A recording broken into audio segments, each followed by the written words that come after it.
पसीना तो हम में से ज्यादातर लोगों को आता ही है, लेकिन कुछ खास लोगों के पसीने में बू आती है। वो क्यों? ऊपर वो अपनी बॉडी हाइजीन को कंट्रोल में रखें, सफाई का ख्याल रखें, बाल जो बॉडी के ऊपर होते हैं उनको रेगुलरली रिमूव किया करें और डिओड्रेंट्स और एंटीपर्स्पिरेंट्स जिनके नाम वीडियो की डिस्क्रिप्शन में है उनको इस्तेमाल करें। अगर किसी भी चीज से अफाका नहीं होता तो डॉक्टर को लाजमी तौर पर दिखाएं। हमारे इर्द गिर्द कुछ ऐसे लोग भी हैं जिनको पसीने में बू आने का मसला लाहक है और इस वजह से वो बहुत ज्यादा सोशल एम्बेरसमेंट का शिकार होते हैं। तो क्या पसीने में बू आना नॉर्मल है? क्या ये ठीक हो सकता है और क्या ये हमारी सेहत के लिए मुज़िर है?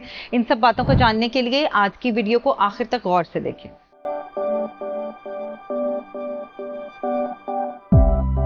मेरा नाम डॉक्टर आयशा गियास है। मैं पिछले 15 साल से ज्यादा स्किन केयर से वाबस्ता हूं। अगर आपने अभी तक मेरे चैनल को सब्सक्राइब नहीं किया तो 1 मिनट निकाल के पहले चैनल पे सब्सक्रिप्शन का बटन दबा लें, बेल आइकन का बटन भी दबा लें और अगर आपको वीडियो पसंद आए तो इसे शेयर करना ना भूलिएगा।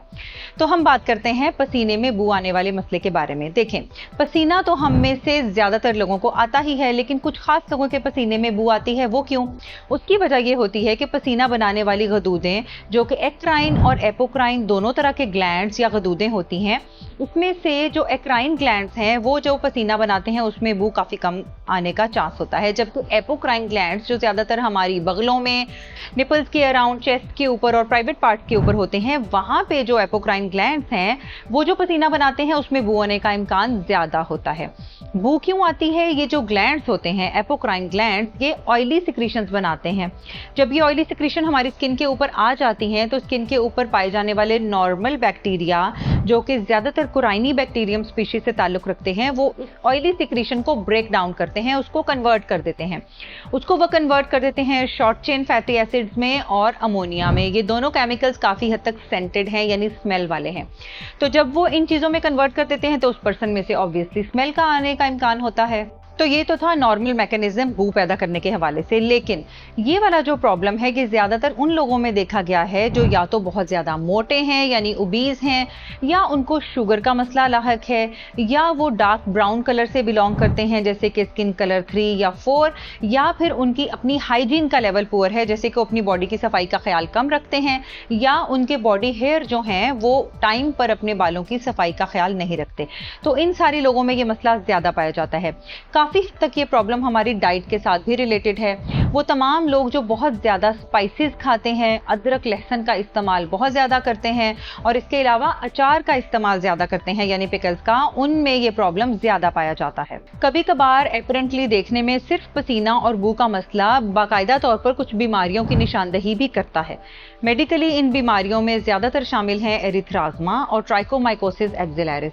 हम डर्मेटोलॉजिस्ट इन चीजों को देख के आमतौर पर विद इन अ सेकंड पहचान सकते हैं कि ये सिर्फ और सिर्फ पसीने से बू की बीमारी है या फिर ये कुछ हद तक अंदरूनी बीमारियों की निशानदही भी कर रही है, और इन दैट केस हम ऑब्वियसली पेशेंट को पूरा ट्रीटमेंट देते हैं। अगर ये सिंपल पसीने से बू आने का मसला ही है तो हम आपको अब बताएंगे कि आपको इसका ट्रीटमेंट क्या करना चाहिए। सबसे पहले कुछ ऐसी जनरल मेजर्स हैं जो अपनी लाइफस्टाइल में आपको चेंजेस के तौर पे अडॉप्ट करनी पड़ेंगी और उससे आपको काफी फायदा होगा। सबसे पहले नंबर पे आती है बॉडी हाइजीन। देखें, हमारे ईमान का भी ये हिस्सा है कि हमें सफाई की हालत में रहना चाहिए, तो आप अपने जिस्म की सफाई का बहुत ज्यादा ख्याल रखें। सिर्फ उन हिस्सों का नहीं जो अपरेंटली नजर आते हैं, बल्कि उन हिस्सों का भी जो कपड़ों से कवर रहते हैं, खास तौर पे प्राइवेट पार्ट्स, बगलें वगैरह भी। तो उन हिस्सों पे जो बाल होते हैं उनको रेगुलरली साफ करने की आदत डालें। आप अपने दिमाग में ये सोच लें कि मैंने 2 to 3 मिलीमीटर लंबा बाल भी बर्दाश्त नहीं करना और इसको वीकली बेसिस के ऊपर बालों को रिमूव करते रहें। दूसरे नंबर के ऊपर आता है बॉडी वॉश करने के लिए या धोने के लिए आपके एंटीसेप्टिक सोप। तो ये एक ऐसी कंडीशन है, उन कंडीशंस में से एक कंडीशन है जिसमें हम एंटीसेप्टिक सोप्स को फेवर करते हैं या रेकमेंड करते हैं। तो डेटॉल, लाइफ बॉय और सेफगार्ड यहाँ पर चल सकते हैं। तो अगर आपके पसीने में बू आने का मसला है तो आप इन सोप्स को अपनी जिंदगी का हिस्सा बनाएं और इनके साथ दिन में 1 या 2 दफा शावर जरूर लें। अब आते हैं हम डिओड्रेंट्स और एंटीपर्स्पिरेंट्स के ऊपर। एंटीपर्स्पिरेंट्स के मुराद वो केमिकल्स हैं, स्प्रेज हैं जो लगाने से पसीना कम आता है, और डिओड्रेंट से मुराद वो चीजें हैं जिनको लगाने से आपके बॉडी स्मेल के बजाय एक अच्छा सेंट आता है जो भी आप सिलेक्ट करते हैं।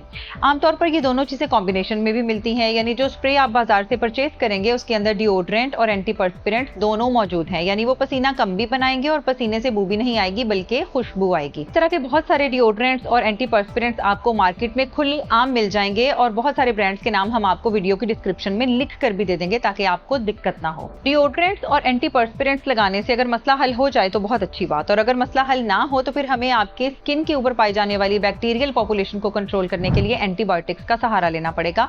इस तरह की एंटीबायोटिक्स बहुत सारी हैं, लेकिन हम ज्यादातर जिन एंटीबायोटिक्स पे रिलाई करते हैं वो है एरिथ्रोमाइसिन, क्लिंडामाइसिन, एजिथ्रोमाइसिन वगैरह। जब हम इनको प्रिस्क्राइब करते हैं तो आपके जो कुराइनी बैक्टीरियम स्पीशीज हैं जो ऑयली सिक्रीशंस को ब्रेक डाउन करके अमोनिया में कन्वर्ट करते हैं वो काफ़ी हद तक मर जाते हैं, और फिर जो भी सिक्रीशंस आपकी बॉडी निकाल रही है या ग्लैंड्स बना रहे हैं उसमें से बू आने का चांस कम से कम हो जाता है। हमारी स्किन के अंदर पाए जाने वाली ग्लैंड्स को कम काम करने के लिए, यानी उनके काम को कम करने के लिए बोटॉक्स भी एक अच्छी चीज़ है जो कि हम आर्म पिट्स के अंदर इंजेक्ट करते हैं। बोटॉक्स एक ऐसा केमिकल है जो मसल्स को रिलैक्स करता है। आमतौर पर ये फेशियल रिजुविनेशन में, एंटी एजिंग प्रोसीजर्स में हम यूज करते हैं चेहरे पे लगाने के लिए, लेकिन इस केमिकल को पसीने के मसले को हल करने के लिए भी काफी हद तक यूज किया जाता है। इसको हम पाम्स के ऊपर भी इंजेक्ट कर सकते हैं अगर किसी के हाथों से बहुत ज्यादा पसीना आए, और इसके अलावा इसको हम बगलों के अंदर भी स्किन के ऊपर इंजेक्ट करते हैं ताकि वो ग्लैंड्स जो कि बहुत ज्यादा पसीना बना रहे हैं उनकी एक्टिविटी को कम किया जा सके। तो botox is a very good option जिन लोगों को पसीना ज्यादा आने का प्रॉब्लम है और पसीने से बू आने का प्रॉब्लम लाहक है। इसके अलावा एक एनर्जी बेस्ड डिवाइस है जिसको हम कहते हैं रेडियो फ्रीक्वेंसी माइक्रो नीडलिंग। ये एक लेजर टाइप मशीन होती है जिसके जरिए हम बगलों के अंदर जब उस प्रोब को फेरते हैं तो वो रेडियो फ्रीक्वेंसी सिग्नल्स के जरिए उन ग्लैंड्स की प्रोडक्शन को कम कर देती है, उन ग्लैंड्स के काम को भी कम कर देती है, और इस तरह जो रिजल्टिंग पसीना आता है वो काफ़ी कम आता है।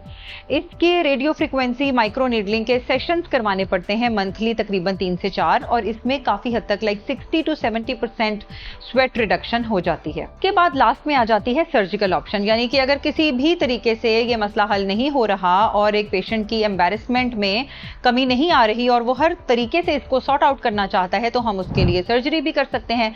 सर्जरी में हम क्या करते हैं कि स्किन के बिल्कुल नीचे पाई जाने वाली ग्लैंड की तह को खत्म कर देते हैं लाइपोसक्शन के जरिए। तो सुपरफिशियल लाइपोसक्शन और ग्लैंडुलर रिमूवल जो है ये एक प्रोसीजर है जो सर्जरी के जरिए किया जाता है, आमतौर पर क्यूरेटाज के साथ, और इसके साथ ये मसला काफी हद तक हल हो जाता है। 90 to 95% प्रॉब्लम ये सॉर्ट आउट हो जाता है विद सर्जरी। तो टेक होम मैसेज आपके लिए यही है कि अगर किसी को पसीने में बू आने का मसला लाहक है तो वो अपनी डाइट में कुछ खास चेंजेस करें जिसमें कि अचार, अदरक, लहसुन, स्पाइसेस का इस्तेमाल कम कर दें। अपने बॉडी वेट को रेगुलेट करने की कोशिश करें, डेली वॉक, एक्सरसाइज और इसके अलावा सैलड्स और फ्रूट का इस्तेमाल करें।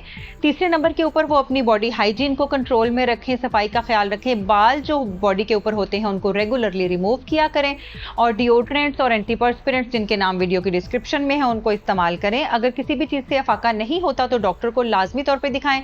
हो सकता है हम आपको कुछ एंटीबायोटिक्स प्रिस्क्राइब करें या हम आपको कोई लेजर बेस्ड डिवाइसेस का इस्तेमाल करें या बोटॉक्स इंजेक्ट करें या फिर हम आपको सर्जरी की एडवाइस दें।